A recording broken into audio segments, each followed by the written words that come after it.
मंगलम कुंद कुंदात्यो जैन धर्मोस्तु मंगलम सर्वमंगल मांगल्यम सर्वकारिकम प्रधानम सर्वधर्मानां जैनम जयतु शासनम जैनम जयतु शासनम जैनम जयतु शासनम। Action Rainbow, you can put it right on that chair over there. So these two boxes.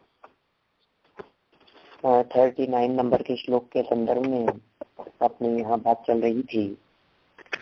और आपकी अभिलाषा रखने वाला ज्ञानी धर्मात्मा पुरुष उसे समस्त जगत जाल के बजुका किसी की घर से आवाज आ रही है, अपना फोन यूज कर लें प्लीज।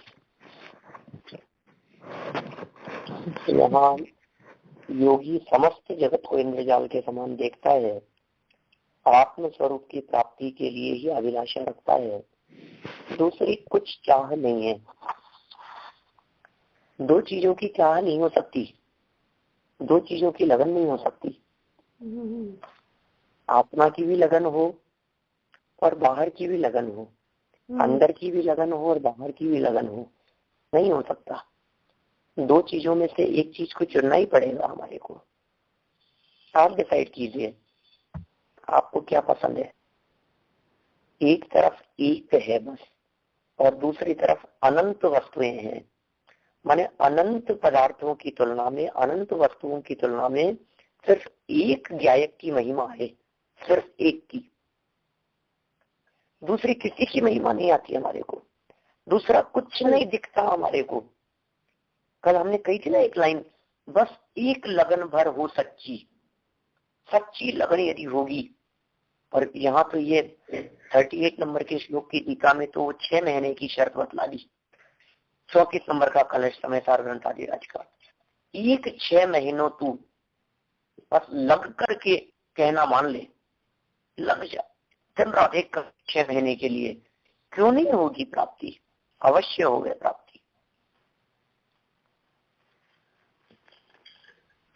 6 महीने में भी आत्मा का अनुभव नहीं हो रहा है, 6 महीने से ज्यादा काल लग रहा है, इसका मतलब ये कि हमने वो 6 महीने ईमानदारी से नहीं दिए।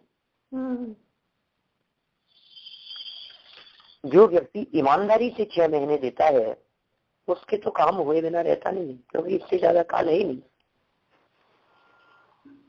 इससे ज्यादा लंबा समय लगता ही नहीं है आत्मा अनुभव के लिए। आप आज से भी यदि कमर कस के लगेंगे तो भी अमृतचंद्र आचार्य देव रिटर्न में दे रहे हैं कि आपको आत्मा का अनुभव हो जाएगा। आज से यदि आप स्टार्ट करते हैं तो अभी हम शुरू करें कि मैं बिल्कुल प्रतिज्ञाबद्ध होकर के कमर कस के तैयार हूं इसका के लिए, आत्मा के अनुभव के लिए। लेकिन बस समझ लीजिए, बद्धाक्षेयम ऐसे शब्द का प्रयोग किया प्रवचन सार में। कमर कस के तैयार होने की बात है, ढीला बोला काम नहीं चलेगा। हाँ साहब मैं तो तैयार हूँ, बिल्कुल बिल्कुल पंडित जी हम तैयार हैं। और फिर हमने कहा ठीक है तैयार हैं तो चलो अपन अभी बैठते हैं साधना के लिए, कि नहीं नहीं अभी तो थोड़ा टाइम ज्यादा हो गया, अपन थोड़ी देर बाद। इसका नाम कमर कसना नहीं, एनी हाउ ये काम होना है, कुछ भी हो जाए चाहे आत्मा का अनुभव होना है। पर एक आत्म की अभिलाष करे, आत्म अभिलाष आत्मा की ही अभिलाषा है। क्यों होगी आत्मा की अभिलाषा? सुनिए आत्मा की महिमा। जिसने आत्मा की महिमा सुनी है वो व्यक्ति आत्मा के अलावा उसको नहीं चाहेगा। और यदि आपकी इच्छा अभी आत्मा के अतिरिक्त दूसरे विषयों को ग्रहण करने की है, फिर आत्मा के बारे में और जानिए और पढ़िए।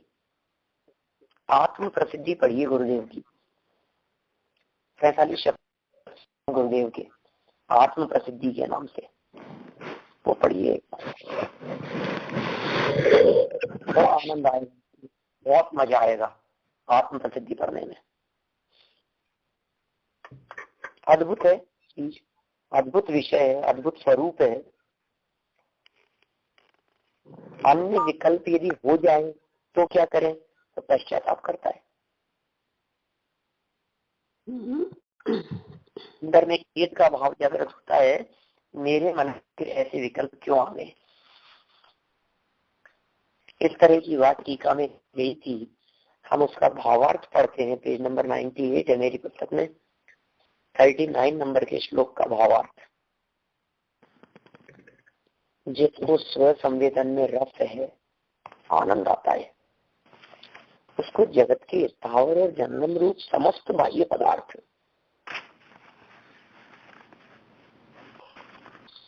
इंद्रिय विषय इंद्रजाल के समान निस्सार और विनश्वर प्रतीत होते हैं। इंद्रजाल को रेनबो भी कह सकते हैं, इंद्रधनुष। माया है, धोखा है, टेम्परेरी है, नष्ट होने वाला है। निस्सार माने सुख रहित है, भोग्य नहीं है। कोई व्यक्ति अपना घर छोड़कर उस इंद्रजाल अर्थात स्वप्न में दिखे गए उस महल में जाने की परिकल्पना करे तो झूठा है, नहीं जा पाएगा, धोखे में। संवेदन में रस आ गया उसको, और आम रस में मजा नहीं आता उसको, किसी फल के रस में मजा नहीं आता, अब उसे पुण्य के रस में मजा नहीं आता, उसमें आनंद नहीं आता। स्व संवेदन में जिसको आनंद आता है, सारा जगत दो भागों में बांट दो, स्थावर और जंगम रूप समस्त बाह्य पदार्थ तथा इंद्रिय विषय इंद्रजाल के समान निस्सार और विनश्वर प्रतीत होते हैं। अब उसको सांसारिक विषय भोग की इच्छा नहीं होती, जिसने उसका स्वाद चख लिया। अब किसकी इच्छा हुई? स्वाद तो चखे एक बार। अभी तो आत्म स्वरूप की ही प्राप्ति के लिए प्रबल भावना रहा करती है, माने उसे आत्म स्वरूप की प्राप्ति के लिए ही सबसे प्रबल भावना होती है। आत्म स्वरूप की प्राप्ति की ही उत्कृष्ट भावना, उत्कृष्ट इच्छा उसके मन में होती है। इसके अलावा उसको और कुछ भी नहीं सुहाता, इसके अलावा और उसको कुछ भी नहीं जचता। देखिए आगे, उसकी वृत्ति आत्म स्वरूप को छोड़कर अन्य पदार्थों की ओर नहीं जाती। कदाचित पूर्व के संस्कारवश तथा अपनी अस्थिरता के कारण उनके प्रति मन वचन काय द्वारा प्रवृत्ति हो जाए तो वहां से तुरंत पीछे हटकर अफसोस करता है कि अरे, अपने स्वरूप से च्युत होकर मैं आत्मा का अहित कर बैठा। वह इस प्रकार पश्चाताप करता है और आत्म निंदा गर्हादि करके अपनी शुद्धि करता है। वास्तव में ये तो उत्कृष्ट स्तर के ज्ञानियों की बात है, जिनका स्तर बहुत बढ़ गया है, जिनका लेवल बहुत बढ़ गया है, जो आत्म स्वरूप का अनुभव करने वाले हैं। हमें लगता है ये बात तो ऐसे योगियों पर अपने को विशेष रूप से लागू करके देखनी चाहिए कि जो शुद्धोपयोग में मग्न रहने वाले हैं, शुद्ध उपयोग में निमग्न रहने वाले ऐसे महामुनिराज जब शुद्ध उपयोग से बाहर निकलते हैं, कैसा लगता है उनको? ओ हमारी परिणति क्यों बाहर आ गई? फिर चाहे वो महाव्रत आदि पालन करने का परिणाम हो, चाहे स्वाध्याय का परिणाम हो, चाहे ग्रंथ लेखन का परिणाम हो, चाहे संघ संचालन का परिणाम हो। अफसोस,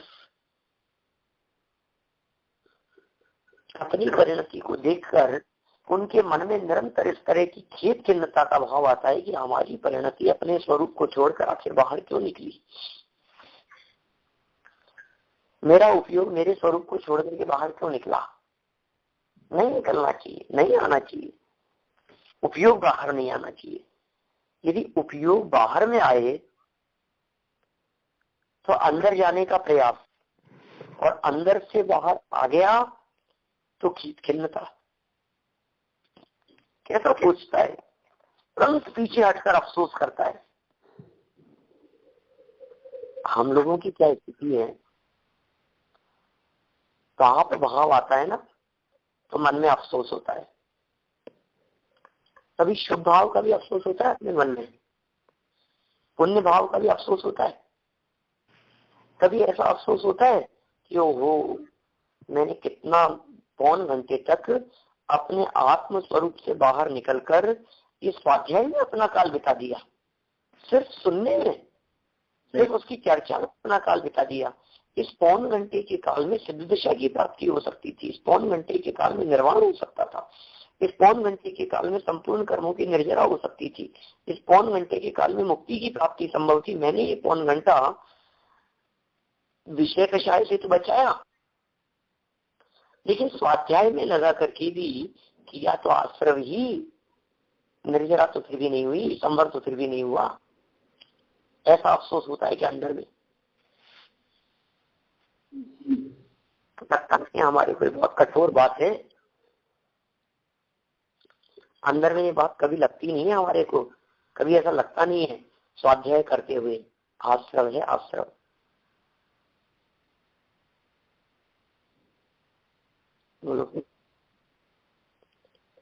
कैसा मार्ग है ये, अद्भुत मार्ग है। आश्रव, आश्रव भाव ये है ना, आश्रव ये है ना। ये शुभ राग हमारे को कैसा लग रहा है, ये शुभ राग प्रिय लग रहा है कि नहीं, शुभ राग अनुकूल लग रहा है कि नहीं, शुभ राग हितकारी लग रहा है कि नहीं, शुभ राग आकर्षित करने वाला लग रहा है कि नहीं। निरंतर मन में ऐसा लग रहा है शुभ राग बहुत अच्छा है, अरे बहुत अच्छा, क्या शिविर लगा था, क्या प्रवचन थे, क्या आयोजन था, क्या विधान हुआ था। ऐसा लगता था हमारे को कि हम तो 8 दिन तक यहाँ से जाए ही नहीं, हिले ही नहीं, बस जाए बस यहीं पर। क्या कह रहे हो भाई साहब आप? ये क्या कह रहे हो आप? अटक गए आप यहाँ शुभ भाव में, च्युत हो गए अपने आत्म स्वरूप से। ये अफसोस कर बैठता है कि अरे अपने स्वरूप से च्युत होकर मैं आत्मा का अहित कर बैठा, इन शुभोपयोग में अटक कर मैं आत्मा का अहित कर बैठा। ये आश्रम को भला जानकर मैंने अपने आत्मा का अहित किया है। इस प्रकार पश्चाताप करता है और आत्म निंदा गढ़ा करके अपनी शुद्धि करता है। पश्चाताप करके पुनः अपने स्वरूप में एकाग्र होकर क्या करता है, शुद्धि कर लेता है।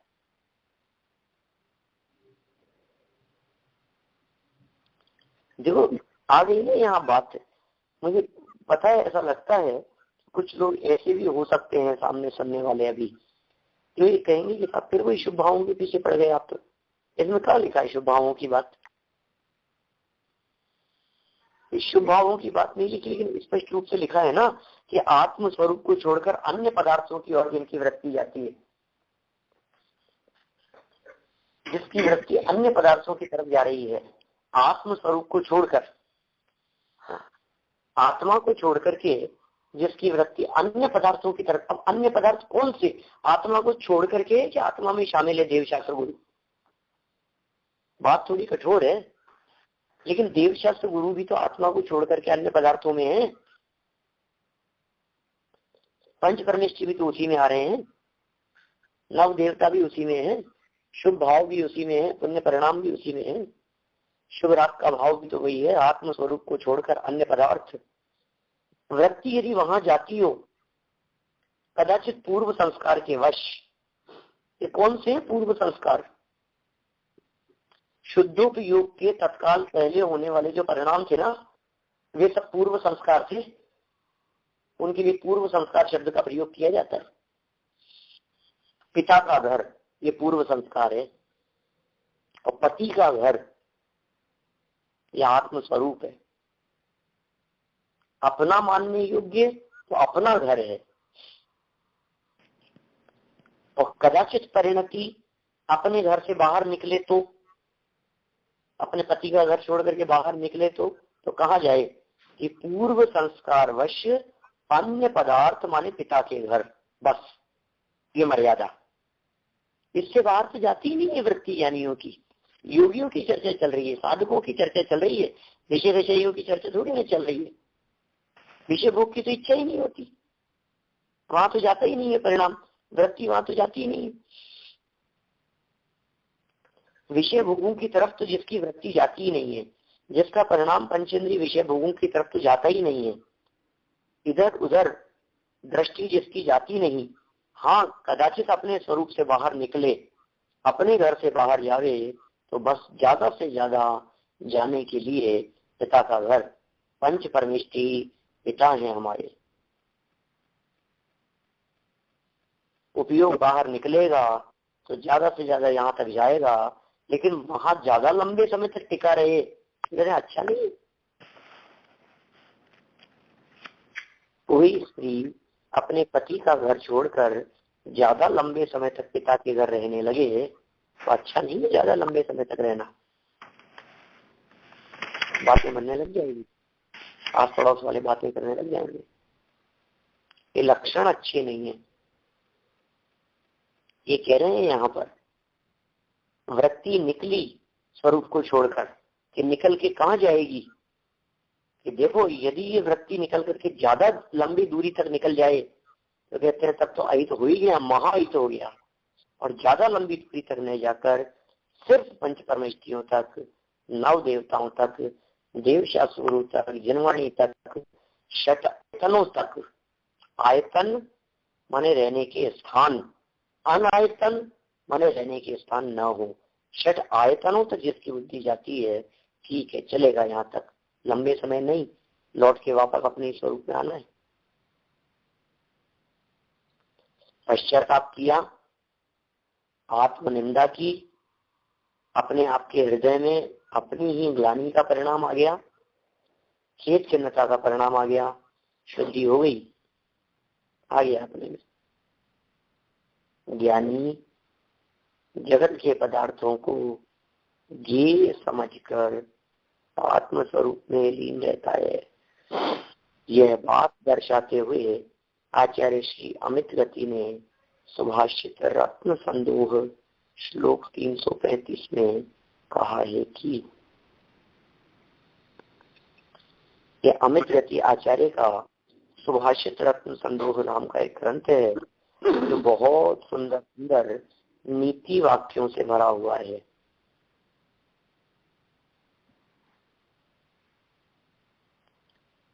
ये कौन सा छंद है तो पता नहीं लगता अपने को, तो गाने में भी थोड़ा सा असुविधा सी दिखती है। भवत्येषा लक्ष्मी कतिपय जनान्येव सुखदा तरुण तारुण्ये विदगति मनः प्रीतिमतुलाम तडिल्लोला भोगा वपुर विचलम व्याधि कलितम बुधा संचिंतेति प्रगुण मनसो ब्रह्मणि रतः। क्या कहा, यह लक्ष्मी थोड़े ही दिन सुखदायक प्रतीति होती है, प्रतीत होती है। लक्ष्मी है ना, थोड़े दिन सुखदायक लगती है, बहुत प्रैक्टिकल है ये बात, हर चीज प्रैक्टिकल दिखती है। मैं कहता हूं आपकी इनकम आज समझ लीजिए $10,000 है, ठीक है, $10,000 आपकी महीने की इनकम है, और ज्यादा मान लो $25,000 महीने की इनकम है। $25,000 महीने की इनकम, तो जिस दिन जॉब लगी थी उस दिन आपको बड़ा मजा आया, $25,000 मजा आने लग गया। 1 महीना हो गया, 2 महीने हो गए, 6 महीने हो गए, अब कोई कहता है 25,000 नहीं, अरे क्या दम है साहब, 25,000 तो ठीक है चलता है। अब फिर एकदम आपका प्रमोशन हो गया और $25,000 से बढ़कर के $40,000 हो गई, तो आपकी प्रसन्नता का पार नहीं रहता। अब यहाँ आचार्य देव अमृत स्वामी कहना चाह रहे हैं कि आपकी प्रसन्नता ये थोड़े ही दिन की है, थोड़े ही दिन प्रतीति होती है, फिर क्या होगा, फिर नहीं होती आनंद, फिर सहज हो जाता है महीने 2 महीने बाद में, हाँ ठीक है क्या हो गया था, फिर और आगे की तरफ दृष्टि चली जाती है। भवत्येषा लक्ष्मी कतिपय दिनान्य और सुखदा, कुछ दिनों के लिए, कतिपय दिनों, कुछ दिनों के लिए ही सुख रूप प्रतीत होती है, सुखदायक प्रतीत होती है ये लक्ष्मी। तरुण स्त्रियां युवा अवस्था में ही मन को अतुल आनंद देती है। क्या कह रहे हैं? तरुण स्त्रियां हो और आपकी युवा अवस्था हो तो मन को अतुल आनंद देते हैं। ये विषय भोग बिजली के समान चंचल है और शरीर व्याधियों से ग्रसित रहता है। सब बिजली की चमक के समान है। चपला सूर्यधनु चपला चपलाई, सूर्यधनु इंद्रधनुष के समान और चपला चपलाई बिजली की चमक के समान। आकाश में बिजली चमकती है तो कितनी देर रहती है? बिजली चमकी और गई, ज्यादा लंबे समय तक नहीं। ये विषय भोग भी इसी तरह के हैं, आनंददायक दिख रहे हैं और फिर कुछ क्षणों में ही पलक झपक की जितनी देर में ही गायब हो जाते हैं। इंद्रधनुष ऊपर इंद्रजाल के दिया था ना, ऐसा स्वप्न आ रहा था, किसी ने हल्का सा हिलाया तो पूरा का पूरा बहुत सुंदर मजा आ रहा था उस स्वप्न में। कभी तो उस स्वप्न में बहुत मजा आ रहा था, घूम रहे फिर रहे थे, मजे आ रहे थे, कितना अच्छा सपना दिख रहे थे, और ये इसने डिस्टर्ब कर दिया बीच में। ऐसा लगता है अपन वापस सो करके उस सपने को रिकंटिन्यू करें,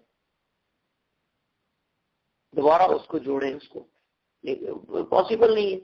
गया वो तो एक बार जो गया। ऐसे विषय रोगों की स्थिति है। और तन रोगों की खान है, तन तो व्याधियों की खान का है, बीमारियों की खान का है। ऐसा विचार कर गुणवान ज्ञानी पुरुष आत्म स्वरूप में ही लीन। जो भी ज्ञानी पुरुष है, जो भी गुणवान पुरुष है, जो भी सज्जन पुरुष है, जो भी साधर्मी पुरुष है, वो क्या करते हैं? आत्म स्वरूप में ही रत रहते हैं, अपने आत्म स्वरूप में ही मग्न रहते हैं, निमग्न रहते हैं, हस्ती की मस्ती में सुनते हैं। यानी धर्मात्मा पुरुष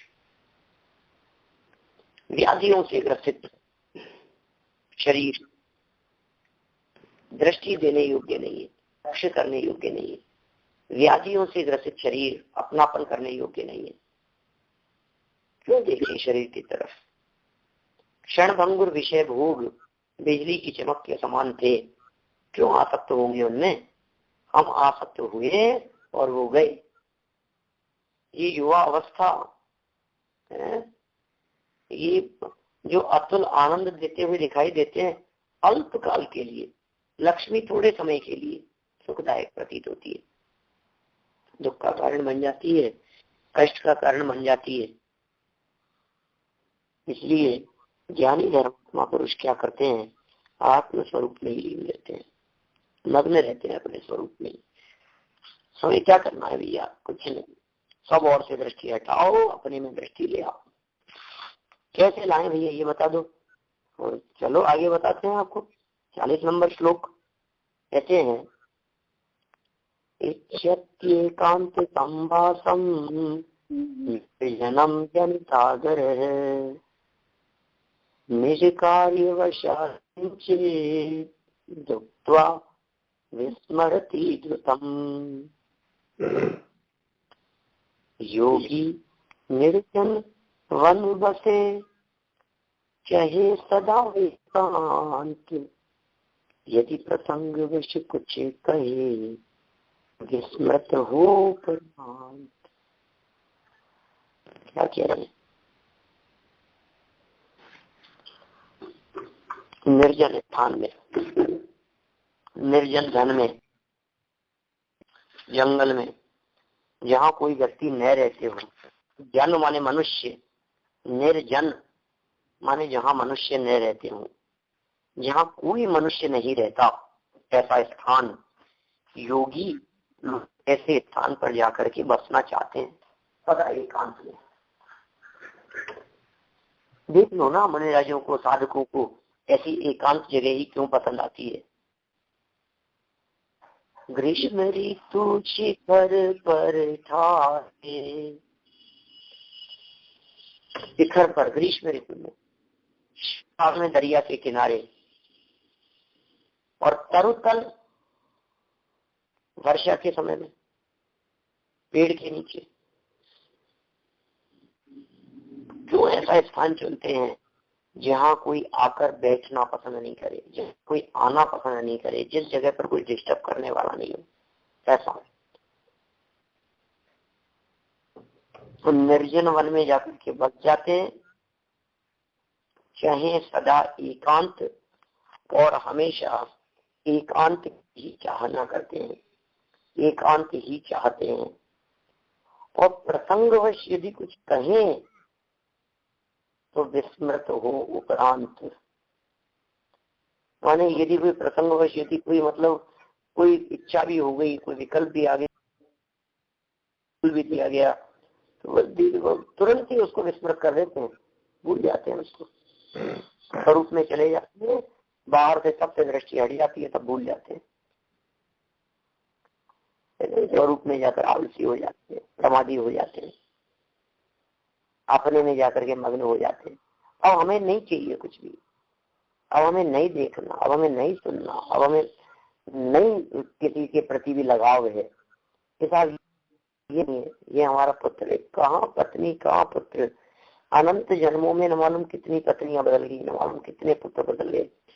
यदि हम अपने अतीत जन्मों की बात करें तो दुनिया में कोई ऐसा व्यक्ति नहीं मिलेगा जो हमारा माता पिता नहीं रहा हो, जो हमारा पत्नी पुत्र नहीं रहा हो। अब बोलो आप, ये हालत है। इतने जन्म धारण किए, अनगिनती जन्मों में, अनगिनती कल्पों में, हे जिनेंद्र देव कितने भाव बीत चुके संकल्प विकल्पों में। देखो विस्मृत हो जाते हैं, भूल जाओ सब, याद करने के काबिल नहीं है। वैसे राजन जी पंडित जी साहब किसी वजह से इस प्रकार की पंक्ति, याद रखने के काबिल नहीं है, ये साहब नरकों में गए, याद रखने के काबिल नहीं है, बात करने के काबिल, अरे साहब निगोजने गए, शरीर एक श्वास में 10 बार जन्म मरण करता रहे, भूल गया उसको, कुछ याद मत कर, याद रखने के काबिल नहीं है, भूल जाने योग्य है, विस्मरण करने योग्य है। भूल जाओ हमने इतने पाप किए, भूल जाओ, गया सब पाप, कुछ नहीं।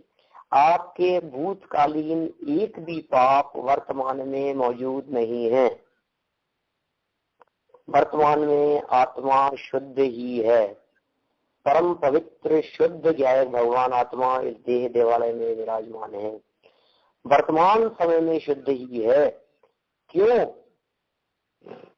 कोई कहे साहब पर्याय में तो अशुद्धता है ना, अरे लेकिन वो पर्याय की अशुद्धता तो एक समय मात्र की अशुद्धता है कि नहीं, भूतकाल में बहुत पाप किए थे, कालीन पाप तो एक समय पहले वाला पाप भी वर्तमान तक तेरे साथ में नहीं, सब काल के काल में समा गया। क्या बच्चा बताओ मेरे को, द्रव्य अपनी वर्तमान पर्याय से युक्त होता है, भूतकालीन एक भी पर्याय का सद्भाव वर्तमान में नहीं है, सब खत्म है, खत्म हो गया सब। अब लगाओ, हाँ लगा रहे हो, जबरदस्ती मारी में लगे हुए, इतने पाप, ऐसा किया, ये हो गया, वो हो गया, नरक गए थे, हे प्रभु मैंने बहुत दुख पाए, सब खत्म हो गया, कुछ नहीं है अभी, वर्तमान में निर्मल है तत्व, पवित्र तत्व में बैठा हुआ है जो का त्यों। देवालय में देख, तन मंदिर में देख, अपने भीतर में देख, एकांतवास चाहता है वो, एकांतवास, अपने में ही निवास, उसका नाम एकांतवास है। बाहरी क्षेत्र गिरी के अंदर अधिक होते हैं, शमशान अधिक होते हैं। ज्ञानी धर्मात्मा पुरुष भी, शेख सुदर्शन जैसे व्यक्ति अष्टमी चतुर्दशी के दिन वहां शमशान में जाकर के, एकांत में जाकर के आत्मस्वरूप का ध्यान किया करते थे। अपने ज्ञायक भक्तों के प्रति जिनके हृदय में कैसा वर्तता था, जाकर के अर्धरात्रि में जाकर के वहां विश्राम किया करते थे, अपने स्वरूप में मग्न रहते थे, अपने स्वरूप में लीन रहते थे, जाकर के खड़े हो जाते थे, वहां तपस्या ध्यान मग्न हो जाते थे। ऐसे योगियों को एकांत चाहिए होता है। साधना के लिए तो ऐसा ही स्थान चाहिए जहाँ कोई डिस्टर्ब करने वाला नहीं हो। साधना के लिए तो ऐसा ही स्थान चाहिए, समझ लीजिए, बीच शहर में नहीं, शहर से बाहर कहीं जंगल में, फिर चाहे वो हस्तिनापुर हो, फिर चाहे वो मंगलायतन हो, फिर चाहे वो देवलाली हो, चाहे वो सोनगढ़ हो, सोनागिरी जी हो। ये सब क्षेत्र ऐसे हैं अपने जो क्षेत्र बिल्कुल बाहर है, सब शिखर जी है, नगर से बाहर, भीड़ भाड़ कोलाहल इन सब से पार एकांत में शांत बैठे हैं। मोबाइल का नेटवर्क तक जहाँ नहीं आता हो ना, जहाँ इंटरनेट नहीं चलता हो, ऐसा स्थान बहुत उपयुक्त है ध्यान करने के लिए, साधना करने के लिए। कभी समय निकाल करके ऐसे स्थान पर जैसे पोन्नूर चले जाओ आप, वहां कुछ नहीं, एकांत स्थान, कुछ नहीं, जंगल में से होकर के जाओ आप वहां, कोई नहीं सुनने वाला, कोई नहीं समझने वाला, न टीवी है, न न्यूज़पेपर है, न कोई, ऐसा शांत वातावरण, शांत स्थान जहां हो, उस स्थान पर चले जाओ। वो चाहता है ज्ञानी जी। अज्ञानियों को भीड़ चाहिए, ज्ञानियों को एकांत चाहिए। मोहियों को मोहियों की भीड़ चाहिए, एकांत चाहिए। इसलिए साधना के लिए आपके स्थान बहुत अच्छे हैं।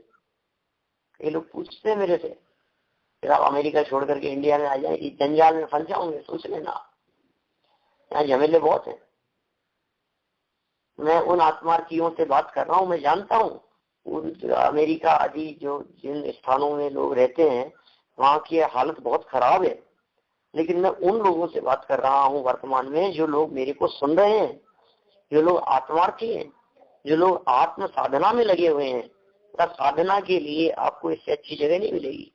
बहुत शांति है, किसी का फोन नहीं आता, कोई डिस्टर्ब नहीं करता, कोई आने जाने वाला नहीं, कोई बोलने वाला नहीं, पड़ोसी तक को आपसे मतलब कि बगल में कौन रह रहा है मकान में, इतनी शांति है। यहाँ तो कोहराम मचा रहता है इंडिया में। इसलिए आत्महित चाहने वाले, आत्म साधना को चाहने वाले सबसे पहले चाहते हैं एकांत, एकांतवास चाहता है। और निज कार्य के वश कुछ भी बोल दिया गया हो जल्दी जाता है। देखिए टीका पढ़ते हैं। एकांत में भाव से निर्जन ऐसे पर्वत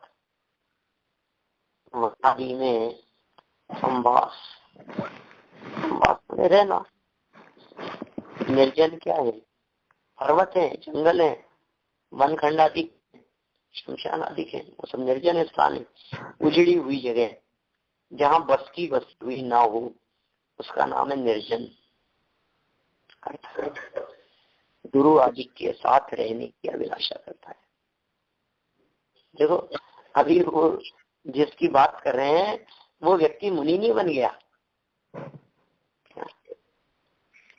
मतलब अभी इतनी चर्चा को सुनकर के कोई व्यक्ति ये बात कहे, अरे हाँ ये तो मुनिराजों की बात है, मुनिराज वन खंडवासी होते हैं, ऐसा लिखा टोडरमल जी ने, मुनिराज तो वन खंडवासी होते हैं।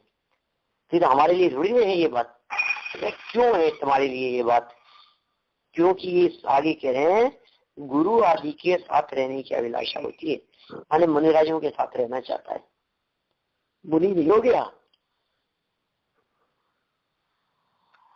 अभी त्यागी नहीं है, अभी गृहस्थ है, लेकिन अभिलाषा करता है वो मुनिराजों के साथ में रहने की।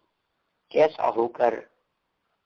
जिसको निर्जन स्थान के लिए आनंद उत्पन्न हुआ है। क्या कैसा हो गया वो? जिसको आनंद उत्पन्न हुआ है, आदर उत्पन्न हुआ है निर्जन स्थान के लिए। ऐसा नहीं और यहाँ क्या करें साहब, हमारा तो मन नहीं लगेगा साहब, यहाँ बिल्कुल अच्छा नहीं लगेगा। क्यों नहीं अच्छा लगेगा? गुरु आदि के साथ रहने की अभिलाषा करता है। कैसा होकर? जिसको निर्जन स्थान के लिए आदर उत्पन्न हुआ हो तथा लोगों का मनोरंजन करने वाली चमत्कारिक मंत्र आदि के प्रयोग की बातों से निवृत्ति के लिए जिसने प्रयत्न किया है। बोलो, ये सुहा नहीं रहा उसको, ये मजा नहीं सुहा रहा, ये आनंद नहीं सुहा रहा। मनोरंजन की बातें नहीं सवारी, चमत्कार की बातें नहीं सवारी, चमत्कार में आनंद नहीं दिख रहा है, मंत्र तंत्र में आनंद नहीं दिख रहा है, इन सबसे जो निवृत्ति चाहता है। कोई यदि हमारे को आकर के कहे कि भाई साहब एक ऐसा वो है हमारे पास में सॉल्यूशन, जिस सॉल्यूशन से लोहा सोना बन जाता है। एक ऐसा पत्थर है मेरे पास में जो पारस पत्थर है, आपने तो शास्त्रों में सुना होगा, मेरे पास में मैं आपको दे सकता हूँ, आपसे बहुत प्रभावित हूँ, बोलो आपको चाहिए या नहीं? बोलो नवीन भाई, चाहिए या नहीं? नहीं चाहिए। अभी इसलिए नहीं चाहिए कहते हैं क्योंकि आपको पता है ना, पंडित जी देने वाले तो है नहीं, मिलना तो है नहीं। ये तो अंदर से ऐसा लगे कि नहीं। अभी सोचो आप, अभी आप ठुकरा रहे हो किस चीज को? मैंने पारस पत्थर के लिए पूछा तो एक सेकंड में उसका एक स्वर से जवाब आने लगा कि हमारे को पारस पत्थर नहीं चाहिए। आपको पारस पत्थर तो नहीं चाहिए, लेकिन डॉलर तो चाहिए ना, तनख्वाह तो चाहिए ना, सैलरी तो चाहिए ना, पेंशन तो चाहिए ना आपको। कि हाँ साहब 2 महीने पेंशन नहीं आए तो हम तो बोलो क्या क्या करने को तैयार हैं, उसके लिए उसके सारी फॉर्मेलिटी पूरी करने को तैयार है। क्यों चाहिए? अभी हमारे को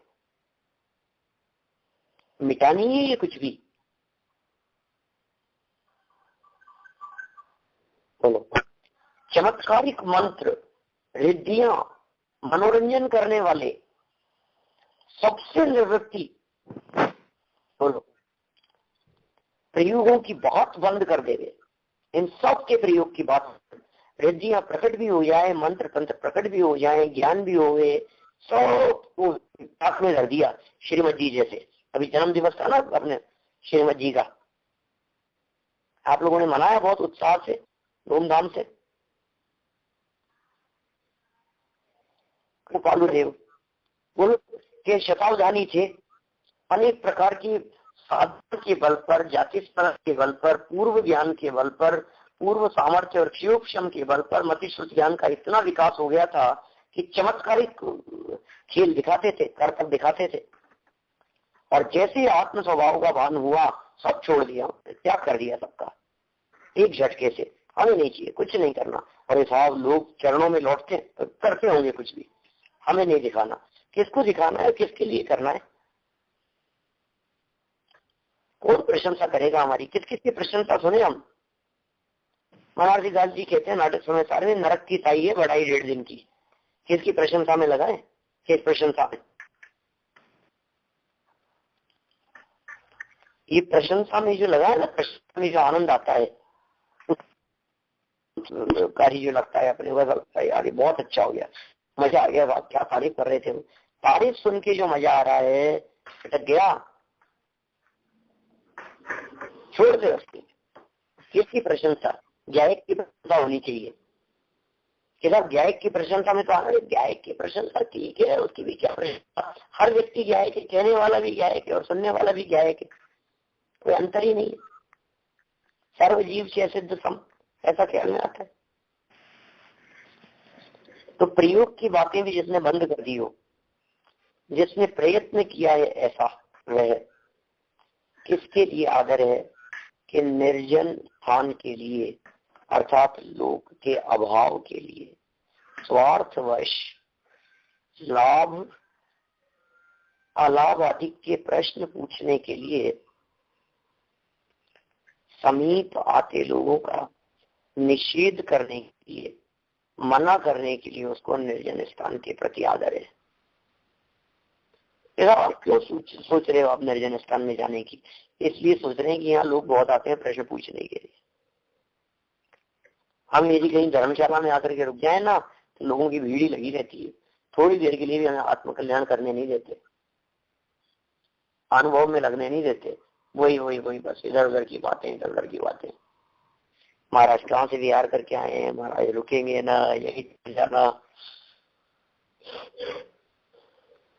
आहार में क्या लेते हैं, और न तो कहाँ की घटनाएं और क्या क्या पूछते फिरते हैं महाराज उनसे।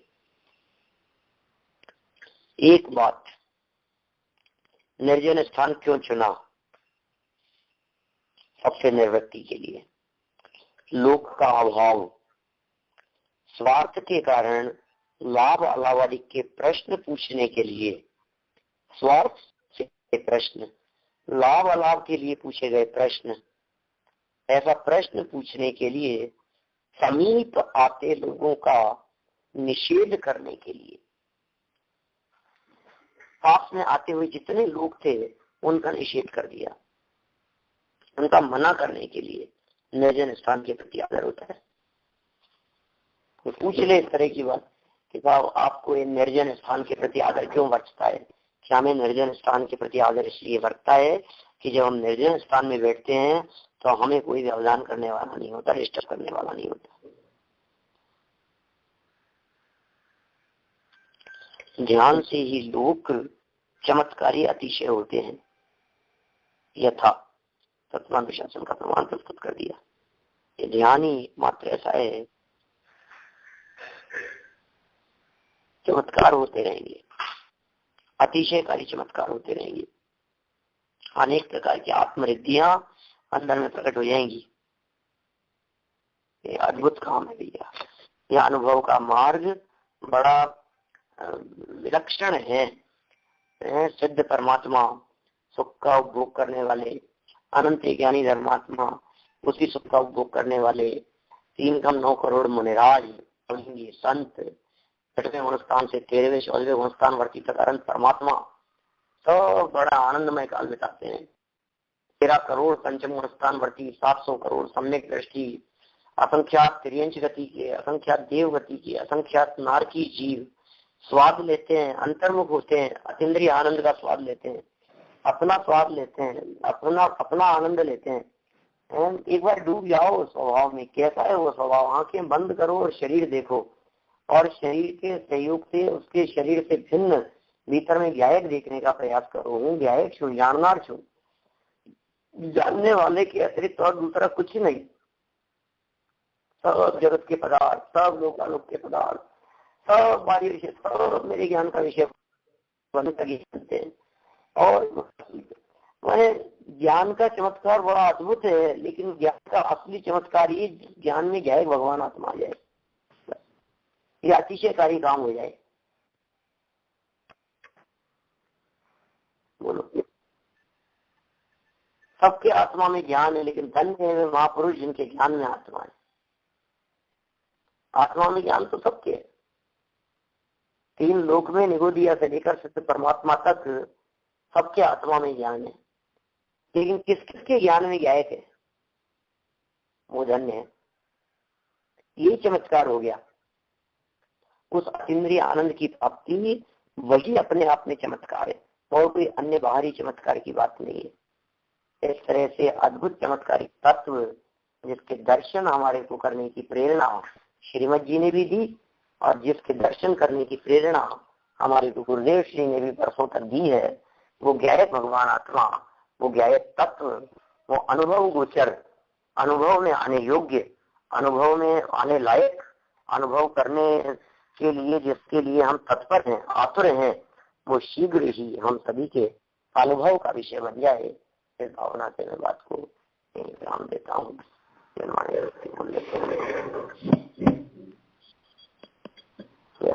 के ज्ञान के सूझे लोक सोवाणी मस्तक नमो सदा देता हूँ।